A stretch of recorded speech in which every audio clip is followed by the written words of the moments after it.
Mayana Airden. Right now I am on the scene where a natural gas pipeline was ruptured early this morning. Right now I'm off of Highway 31. Now the gas rupture did happen on Highway 31 in Whiteside Drive. Right now we do know it happened because someone crashed into the pipeline, and we do know that they were taken to the hospital and they're now in custody for a DWI. But now I'm going to bring in Tyler Police PIO Andy Erbaugh for an update on what we know now. Now, Andy, we do know right now Centerpoint crews from Houston are on their way. They should be here in about a couple hours because they have specialized equipment to bring in and completely repair that gas line break. Correct. They were notified about 4:30 this morning to come out here. Our local crews of the gas company were able to seal a bunch of the smaller leaks, which has helped, believe it or not, the smell. We can still smell it here pretty strongly. But that Houston crew should be here anytime to cap off and repair that final leak. Yeah, and Andy, also what we do know is that the neighborhood where it happened near, about a block of those residents were told to evacuate. We know it is a very dangerous situation because that's why one of the officers was also sent to the hospital for inhaling those fumes, but he's now okay. So what is the update with the neighborhood and kind of the people who had to evacuate? Right. Well, it was a kind of a twofold thing we did this morning because it was early in the morning, 2:30, 3 o'clock in the morning. We sent out a rave alert. So if you had signed up for rave alerts, you got that on your phone telling you to evacuate. And they went door to door because it was so early in the morning. Centerpoint kind of directed us and where to go, and we evacuated those areas. When Centerpoint gets done repairing, we will put another rave alert out and we will let people know they can go back home. As far as it was a sergeant that inhaled too much of the natural gas and had stomach issues and not feeling good. He was seen at the hospital and he was released. Now he's home feeling a lot better. That's good. And how dangerous are situations like this, and how often does this happen? Is this something that's rare, or just talk about the severity of something like this?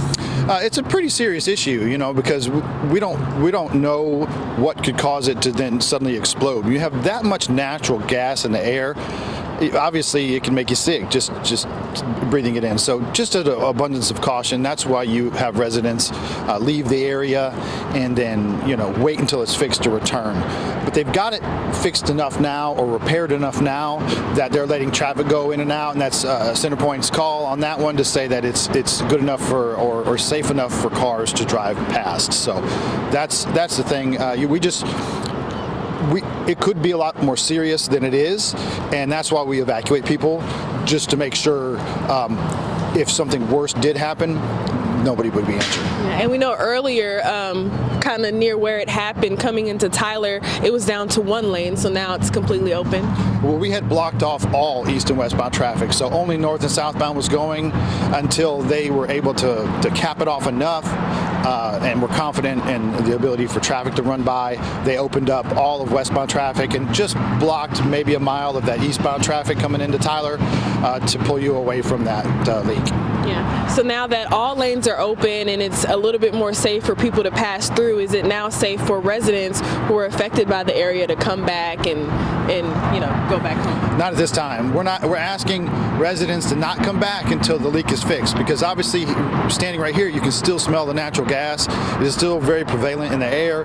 What we're waiting on is Centerpoint to contact us to let us know it's repaired, and then we'll send that alert out for people to return.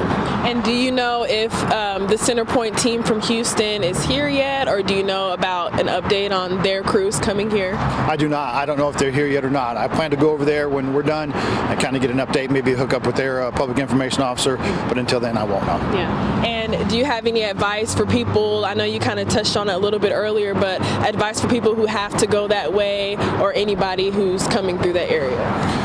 If you have to go this way, go this way. It's safe enough to drive past it, but don't walk near it or go near it, and that's what we ask, that media not even go down there, just simply because it's too dangerous for the public just to go down to it. So don't approach them, don't go down there. It is safe to drive past, though. All right, Andy, is there anything I left out that you would like to add? Maybe we can recap where exactly that gas line break happened. If you're going out of Tyler or right around Whiteside, it's just down in kind of the bottom of a hill is right about where it happened. It's a van that hit that natural gas line. So it's just right as you're coming into Tyler. But by the time you get to the loop, all the lanes are open. But it's just right in that area where natural gas can settle. It's down in like kind of gully, and so just don't walk near it. And that's going to be your safest bet. Yeah, and for people who are just joining us, we do know that rupture happened because someone crashed into the main gas pipeline, and that person was taken into custody for a DWI. Are there any updates on who that person was or any other additional charges or how that even happened? I don't have that information. I know when they contacted him, they did their investigation and arrested him for DWI. I don't have his name at this time.